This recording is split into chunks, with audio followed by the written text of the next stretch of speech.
നമസ്കാരം. പ്രധാന വാർത്തകൾ.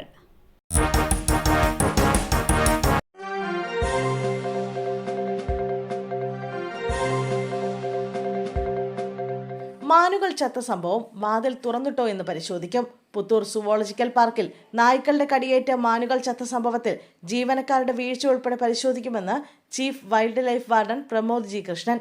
ജീവനക്കാർ വാതിൽ തുറന്നിട്ടോ എന്നതും പരിശോധിക്കും. മരണകാരണം ക്യാപ്ചർ മയോപ്പതി എന്നും ലൈഫ് വാർഡൻ പറഞ്ഞു.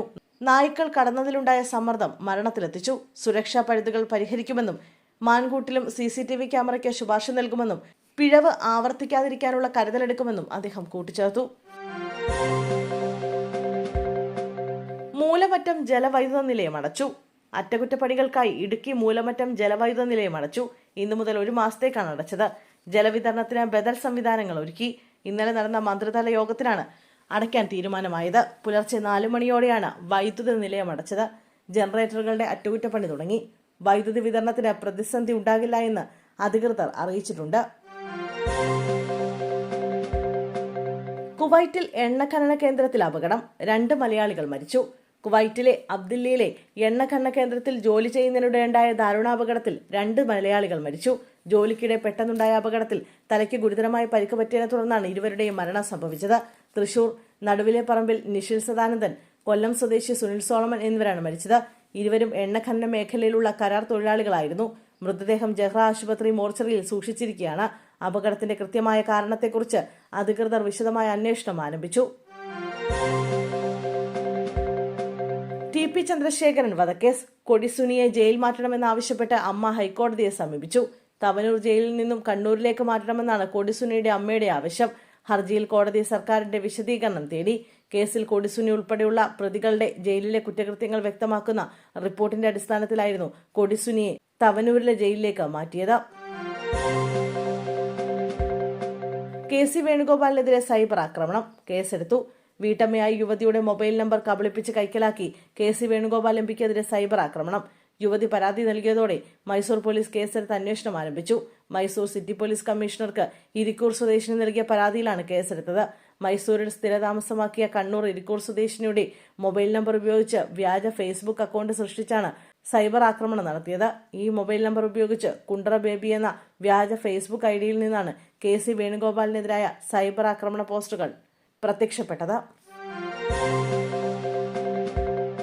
തീവ്ര വോട്ടർ പട്ടിക പരിഷ്കരണം. സഹകരിക്കാൻ കോൺഗ്രസ്. ഓരോ നിയോജക മണ്ഡലത്തിന്റെയും ചുമതല ഓരോ KPCC ജനറൽ സെക്രട്ടറിമാർക്ക് നൽകാൻ KPCC ഭാരവാഹി യോഗത്തിൽ തീരുമാനമായി. പാർട്ടിയുടെ ബൂത്ത് ലെവൽ ഏജന്റുമാരെ വോട്ട് ചേർക്കാനും പാർട്ടി അനുകൂല വോട്ടുറപ്പിക്കാൻ സജീവമായി ഇറക്കാനാണ് തീരുമാനം. ഏജന്റുമാർ ഇല്ലാത്തിടത്ത് 10 ദിവസത്തിനകം ആളെ നിയോഗിക്കാനാണ് തീരുമാനം. തദ്ദേശ തെരഞ്ഞെടുപ്പ് പ്രചരണത്തിനായി സമാന്തരമായി വോട്ട് ചേർക്കലും നടത്താനാണ് നിർദ്ദേശം. കണ്ണൂർ ജില്ലാ പഞ്ചായത്തിലേക്കുള്ള CPM സ്ഥാനാർത്ഥികളെ പ്രഖ്യാപിച്ചു. മുൻ ജില്ലാ പ്രസിഡന്റായ PP ദിവ്യയ്ക്ക് സീറ്റില്ല. കണ്ണൂർ ADM ആയിരുന്ന നവീൻ ബാബുവിന്റെ ആത്മഹത്യയിൽ ആരോപണ വിധേയായതിനെ തുടർന്ന് ജില്ലാ പഞ്ചായത്ത് പ്രസിഡന്റ് സ്ഥാനത്തു നിന്നും CPM PP ദിവ്യയെ മാറ്റിയിരുന്നു. CPM കണ്ണൂർ ജില്ലാ സെക്രട്ടറി KK രാഗേഷാണ് സ്ഥാനാർത്ഥികളെ പ്രഖ്യാപിച്ചത്. തെരഞ്ഞെടുപ്പിൽ വികസനം മാത്രമാണ് ചർച്ചയാകുമെന്നും അദ്ദേഹം മാധ്യമങ്ങളോട് പറഞ്ഞു. കടന്നൽക്കൂട് നശിപ്പിക്കാൻ ശ്രമിക്കുന്നതിനിടയിൽ കുത്തേറ്റ് മരിച്ചു. മുട്ടം ഇല്ലിച്ചാരി വെട്ടിക്കൽ വീട്ടിൽ സുരേഷാണ് മരിച്ചത്. 46 വയസ്സായിരുന്നു. മുട്ടം പുറവിളയിലാണ് സംഭവം. മരത്തിൽ കയറി കൂട് തീയിട്ട് നശിപ്പിക്കാൻ ശ്രമിക്കുന്നതിനിടെ കടന്നൽ കുത്തേക്കുകയായിരുന്നു. ഉടൻ തന്നെ ഇറങ്ങാൻ ശ്രമിച്ചെങ്കിലും ബോധരഹിതനായി മരത്തിൽ നിന്നും താഴെ വീണു. ആശുപത്രിയിലെത്തിച്ച് ചികിത്സ നൽകിയെങ്കിലും രക്ഷിക്കാനായില്ല.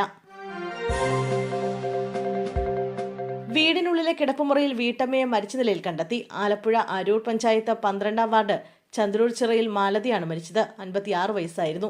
സ്വയം തീ കൊളുത്തി മരിച്ചതാണെന്നാണ് സംശയം. ഇന്ന് രാവിലെയായിരുന്നു സംഭവം. മാലതിയുടെ മകൻ വിഷ്ണു ചെല്ലാനം വൈഷ്ണവി ക്ഷേത്രത്തിലെ ശാന്തിക്കാരനാണ്.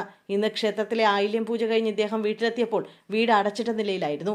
അകത്തെ കിടപ്പുമുറിയിൽ നിന്ന് പുക പുറത്തേക്ക് വരുന്നതും കണ്ടു. വാതിൽ തള്ളി തുറക്കാൻ ശ്രമിച്ചെങ്കിലും സാധിച്ചില്ല. പിന്നാലെ കൂടുതൽ ശക്തി ഉപയോഗിച്ച് വാതിൽ ചവിട്ടി തുറന്നു. ഈ സമയത്താണ് അകത്ത മുറിയിൽ അമ്മയെ മരിച്ച നിലയിൽ കണ്ടെത്തിയത്. തദ്ദേശ തെരഞ്ഞെടുപ്പിലെ സ്ഥാനാർത്ഥി നിർണയത്തിൽ മതിയായ പ്രാതിനിധ്യം ലഭിച്ചില്ല. പരാതിയുമായി യൂത്ത് കോൺഗ്രസ് നേതാവ് അബിൻ വർക്കി. യൂത്ത് കോൺഗ്രസ് പ്രവർത്തകരെ പരിഗണിച്ചിട്ടുണ്ടെങ്കിലും മുൻ വർഷങ്ങളിൽ ഉണ്ടായിരുന്ന പ്രാതിനിധ്യം ഇത്തവണ ഉണ്ടായില്ലെന്ന് അബിൻ വർക്കി ആരോപിച്ചു. തെരഞ്ഞെടുപ്പിൽ പകുതിയെങ്കിലും പ്രാതിനിധ്യം വേണമെന്നായിരുന്നു ആവശ്യം. 2010 ലഭിച്ച പ്രാതിനിധ്യം ഇത്തവണ ഉണ്ടായില്ല. പ്രഖ്യാപനം പൂർത്തിയായിട്ടില്ല. പ്രാതിനിധ്യം തോൽക്കുന്ന സീറ്റുകളിൽ മാത്രമാകരുതെന്നും ഇനിയും നേതൃത്വം പരിഗണിക്കുമെന്ന് പ്രതീക്ഷിക്കുന്നുവെന്നും അബിൻ വർക്കി കൂട്ടിച്ചേർത്തു.